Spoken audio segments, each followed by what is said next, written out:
apapun aktivitas kita, keseharian kita, kita senantiasa ingat akan Allah. Ya, ketika kita ingat akan Allah, maka kita akan melakukan apapun yang kita lakukan karena tujuannya bukan apa-apa, tapi karena Allah kita melakukan dengan sebaik-baiknya.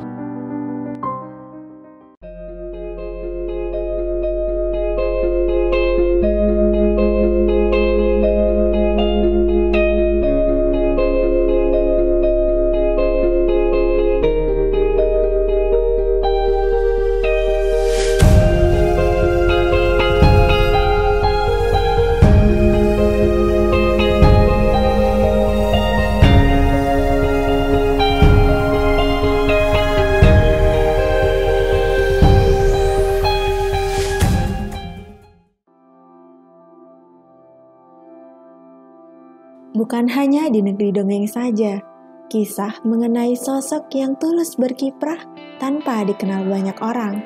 Kisah ini nyata adanya.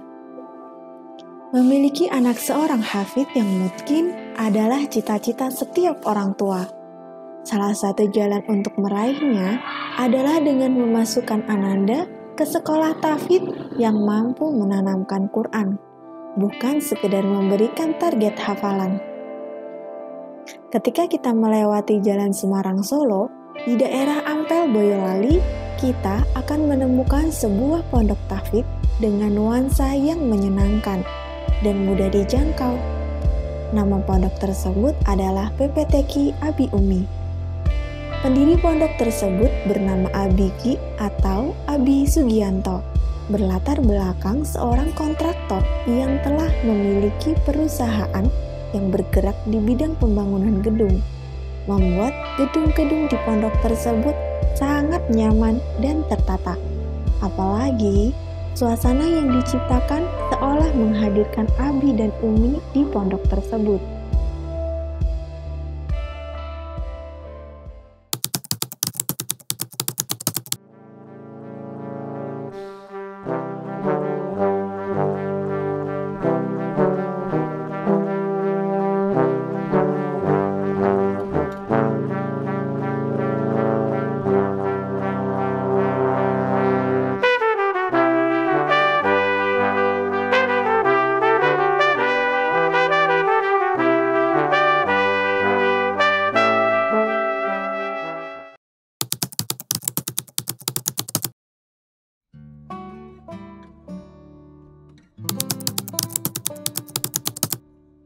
Ya, Abi Umi. Nah, arti Abi sudah tahu kan?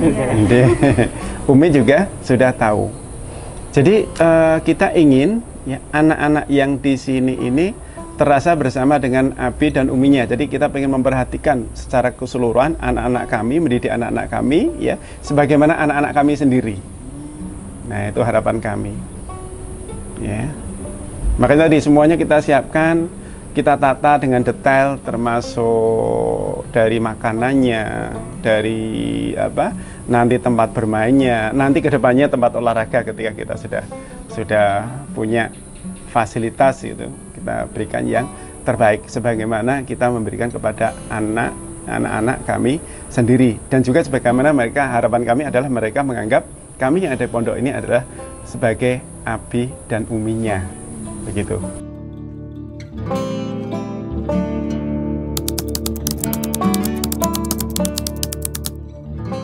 Intinya yang pertama memang kita pastikan bahwa keinginan kita itu semuanya memang untuk Allah, cita-cita kita semuanya untuk Allah, dicapai dengan cara-cara yang terbaik, memberikan yang terbaik, berusaha memberikan serving Allah itu yang terbaik. Nah, ketika kita sudah sampai di titik itu, kita sampai itu jadi jadi kayak passion kita, bahwa yaitu tagline kita itu memberi yang terbaik untuk Allah. Kita menjadi pelayan Allah, dan di titik itu kita menggunakan istilahnya itu nanti namanya medsosnya Allah. Kita udah melayani Allah, memberikan apapun, waktu kita, harta kita, semuanya yang kita miliki, sampai 24 jam ya kita kasihkan. Kita fokus kepada perbaikan-perbaikan, apa yang mau kita lakukan, apa yang bikin Allah seneng apa. Nah itu ketika kita melakukan itu semuanya dengan ikhlas, insya Allah nanti kita tanpa perlu harus menampilkan make up diri kita ya dengan seperti apapun, nanti insya Allah aura kecintaan kita itu akan terpancar sehingga orang itu akan melihat kita berdasarkan kecintaan itu tadi, hati. Jadi hati yang akan melihat kita, orang-orang melihat kita berdasarkan hatinya. Nah, itu sulit akan, kalau kita orang melihat kita dari hati kita, orang sulit akan tergeser gitu. Kalau toh ada kekurangan tuh wajar.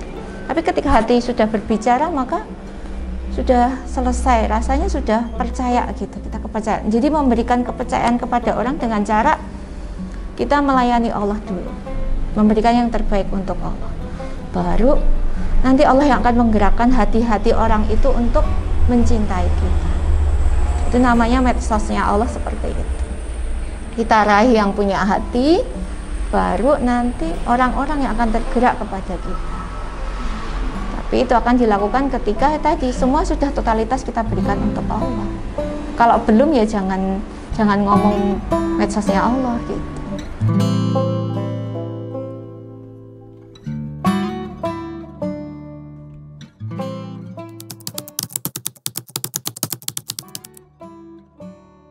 Ya orangnya sabar, cuma ya kita memang lahir untuk saling melengkapi lah, ya ada sisi-sisi plus minus kita semuanya. Tapi yang penting kita sifat apapun yang kita miliki kan kita punya tujuan yang sama, visi misinya sama, yaitu bareng-bareng kita berusaha menghilangkan kekurangan untuk mencapai visi misi yang sama itu. Ya gitulah, bersama-sama membangun keluarga yang nggak hanya untuk hidup, nggak hanya untuk diri kita sendiri, yang bisa memberikan manfaat lebih untuk masyarakat. Walaupun konsekuensinya ya kita mungkin nggak akan bisa sering seperti keluarga pada umumnya. Kok asik banget ya, setiap keluarga setiap hari harus ketemu suami, istri harus ketemu suaminya setiap hari, anak-anak harus melihat umi abinya setiap hari, kan nggak harus begitu. Kadang ketika kita memang ingin mencapai sesuatu yang lebih, itu pengorbanannya ya harus lebih, dan itu memang harus dipahamkan ke anak-anak. Makanya kemandirian itu harus ditanamkan sejak kecil. Ya gitu. Yang harus kita utamakan sih komunikasi dulu sih, nek saya ya. Perempuan itu harus membangun komunikasi yang jelas dengan pasangannya dulu sejak awal menikah, mau apa, rumah tangga kita itu harus jelas. Dari komunikasi itulah nanti kita kan membangun mimpi bersama. Dan setiap rumah tangga harus punya impiannya masing-masing. Dan itu nanti akan kita turunkan ke anak-anak kita. Jadi impian bersama satu keluarga. Semakin tinggi impian kita, maka akan semakin banyak ujian dan juga pengorbanan yang harus kita keluarkan. Nah itu sudah bagian konsekuensi nantinya. Sampai ke anak-anak juga harus dijelaskan kalau seperti ini. Jadi jangan anak-anak harus siap seperti apa tuh mereka sudah dijelaskan. Jadi saya bersama abinya itu memulai usaha itu ketika sudah menikah, bukan beliau belum menikah kemudian bikin perusahaan ya. Jadi baru setelah menikah baru bikin perusahaan. Jadi jangan nantilah untuk dunia usaha ketika menikah dengan kondisi nol tuh perjuangannya seperti apa. Jadi kita udah biasa, nggak harus perempuan tuh menuntut bahwa rumah tangga, kebutuhan rumah tangga itu harus semuanya menyelesaikan suami, nggak. Dalam arti biaya-biaya itu harus tanggungan suami, nggak harus begitu. Mana yang saling melengkapi. Oh saya lagi punya uang nih, ya udah pakai aja. Oh ya udah kalau Abi butuh di situ ya udah itu dipakai aja untuk itu. Jadi nggak ada tuntutan kebutuhan ekonomi itu harus kamu penuhi 100% karena saya perempuan, saya istri. Nggak harus begitu. Jadi ya kita sama-sama saling support di situ. Sampai akhirnya saya di titik oh sudah cukup, suami saya sudah penghasilannya sudah lebih, tinggal saya istirahat untuk sesuatu yang lain, kan tinggal gitu. Masa penantian itu kan pasti panjang. Nah kadang kita tuh nggak sabar untuk menunggu. Lah saya sudah 5 tahun, udah 7 tahun, itu baru, bukan sudah ya, itu baru 7 tahun, baru 5 tahun baru 10 tahun tuh baru, kita kan panjang nantinya.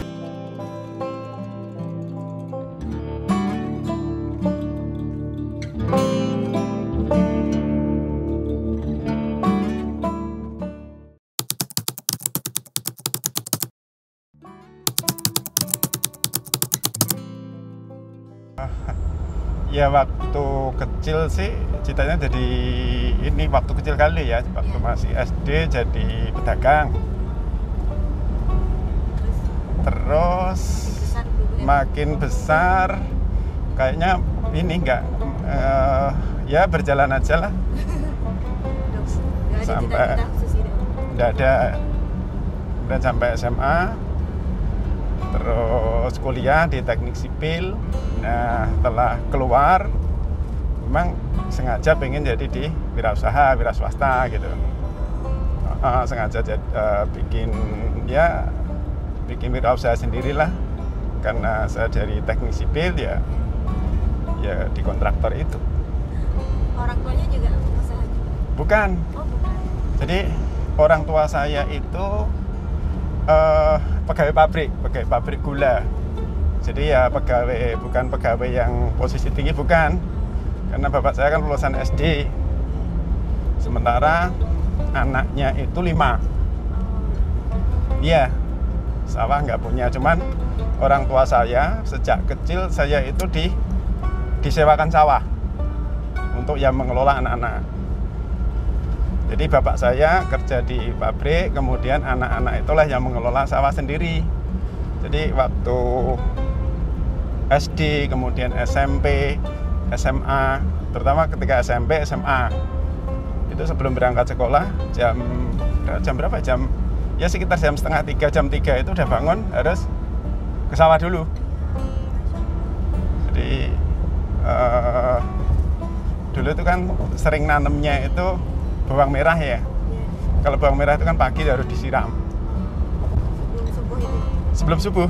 Jadi nanti sampai rumah itu sekitar jam 5, sholat, kemudian persiapan mandi, terus sekolah, karena sekolahnya di kota, jarak dari rumah sekitar ya 10 kilo lebih lah. Cuman karena bapak saya itu kerja di pabrik gula Tangkel, di sana ada bis jemputan, cuman kita jemputannya itu dari pinggir jalan raya. Saya harus nyepeda kira-kira sekitar 2 kilo lah tiap pagi. Jadi habis ya kayak kejar-kejaran gitu. Biasa kejar-kejaran. Iya. Makanya waktunya kan harus terstruktur. Salah satu masofatnya itu memang mendidik kita untuk senantiasa disiplin, ya. Munadzamun fi su'unihi, jadi tertata, terstruktur ataupun termanajemen setiap aktivitasnya, ya. Kemudian harisun alal waktu, itu juga harus senantiasa tepat waktu. Mujahidun li nafsihi, jadi bisa apa itu namanya, bersungguh-sungguh, ya, bisa mengendalikan hawa nafsu kita. Nah, sebenarnya hawa nafsu itulah yang senantiasa menarik kita untuk tidak sukses, baik itu di dunia ataupun di akhirat. Karena fitrah manusia itu kan ya senang santai-santai gitu kan. Ya, nah itu. Jadi sebenarnya kita dididik dari baik dari kecil. Kemudian ketika kita berkecimpung dalam dakwah, ya memang dididik untuk senantiasa seperti itu. Dalam Islam kan seharusnya seorang muslim itu dia senantiasa dimanapun dia berada, dia akan sukses, baik itu di dunia ataupun di akhirat, karena tahapan-tahapannya itu semuanya menuju ke sana. Seperti itu.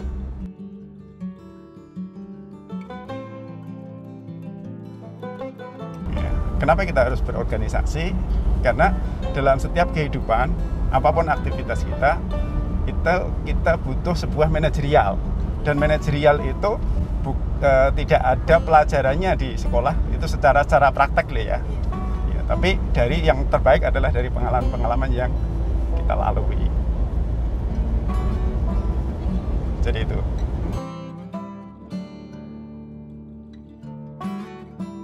Untuk di awal itu kita nggak banyak bukan modal sebenarnya.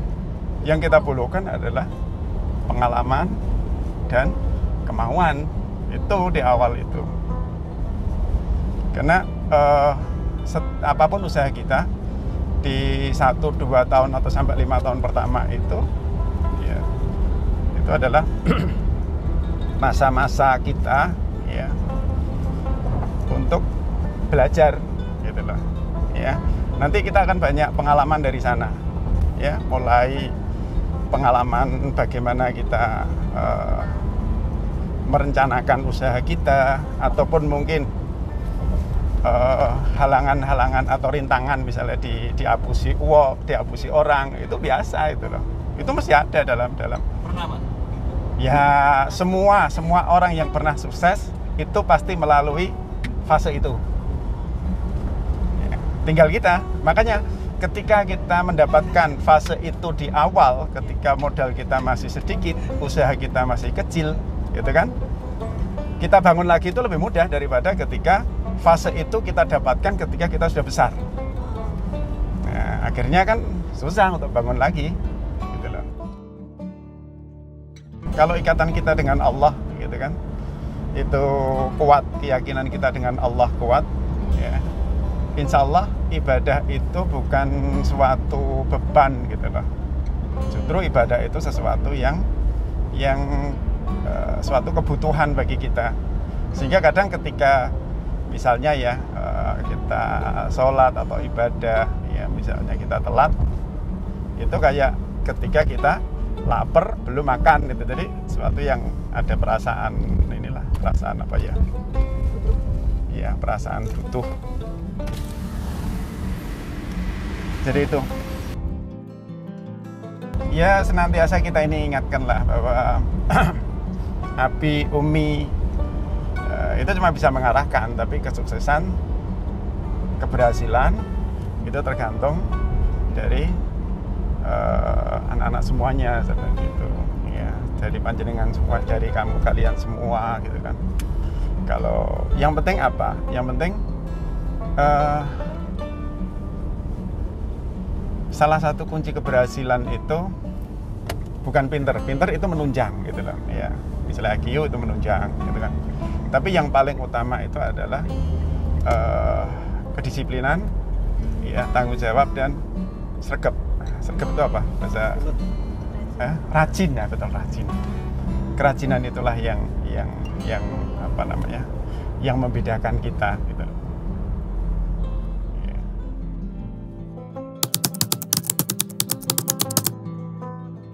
Seorang muslim yang kita contoh adalah Rasulullah, ya. Bagaimana dalam muasafat kita menjaga kesehatan kita, pola makan kita, kemudian istirahat kita, ibadah kita, semuanya diatur di dalam Islam. Bahkan dalam salah satu muasafat kita, ya, ketika kita masih muda, paling tidak itu setahun sekali, ya, kita medical check up. Apalagi ketika kita sudah tua, gitu, ketika kita sudah usia katakanlah misalnya di atas 40 tahun, maka nggak cukup sekali, gitu kan, untuk melihat profil kesehatan kita, ya. Dan itu juga kita lakukan, ya, misalnya mengecek kadar gula, mengecek kolesterol, dan alhamdulillah kadar gula, kolesterol itu ya bisa kita pantau, gitu ya, dengan pola makan yang sehat, ya, tidak suka makanan-makanan yang berlemak tinggi, atau mungkin makanan-makanan modern sekarang yang kaya akan penyedap rasa, yang kaya akan lemak, gitu kan, makanan-makanan fast food itu, ya, yang itu kurang bagus untuk tubuh kita, ya. Bahkan yang manis-manis, ya, sekarang kan banyak makanan yang kita sajikan sekarang ini. Kenapa sekarang banyak orang itu kena obesitas, ya, karena makanan yang dimakan itu, ya, sangat tinggi kalori, ya, kalau kita perhatikan, ya, makanan-makanan sekarang beda dengan makanan-makanan dulu, ya. Ditambah lagi, ya, pola-pola orang sekarang ini kan tidak terbiasa dengan banyak gerak, ya, hidupnya senantiasa di atas meja dengan bermain ya HP, bermain game, ya, bermain TikTok dan sebagainya gitu kan, sehingga kurang gerak. Ya. Jadi untuk di perusahaan kita biasanya bagi anak-anak kita fasilitasi kayak semacam ini futsal di malam hari, kemudian besok sore itu ada biasanya olahraga bareng bola besar, ya, sparring antara kantor dengan tim lapangan, tim gudang. Itu kita lakukan setiap Kamis. Jadi itu.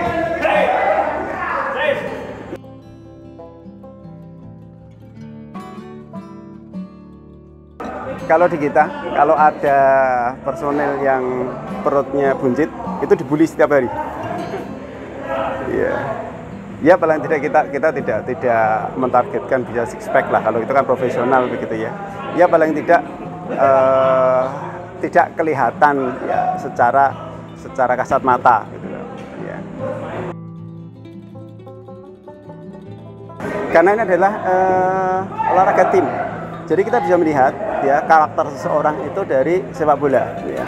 Bagaimana kita bisa melihat seorang itu individualis, seorang itu bisa bekerja secara tim, itu ketika main bola karakternya kelihatan sekali. Ya. Pengen menang sendiri, ya. Pengen jadi sepak bola itu kan kerja tim begitu kan.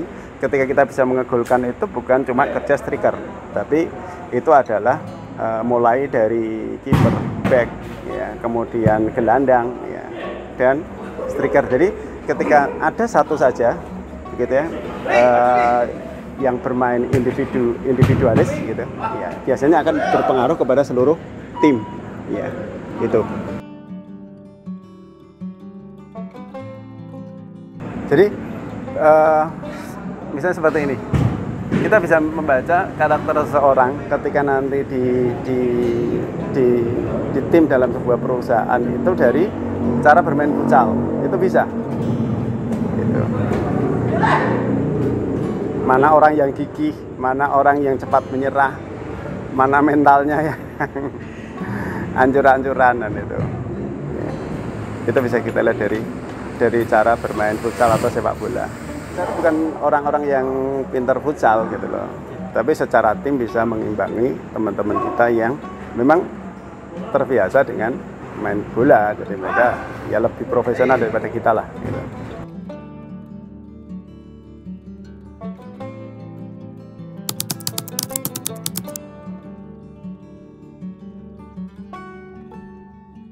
Kan teman-teman ada begitu ya yang menggunakan lobby-lobby politis. Ya.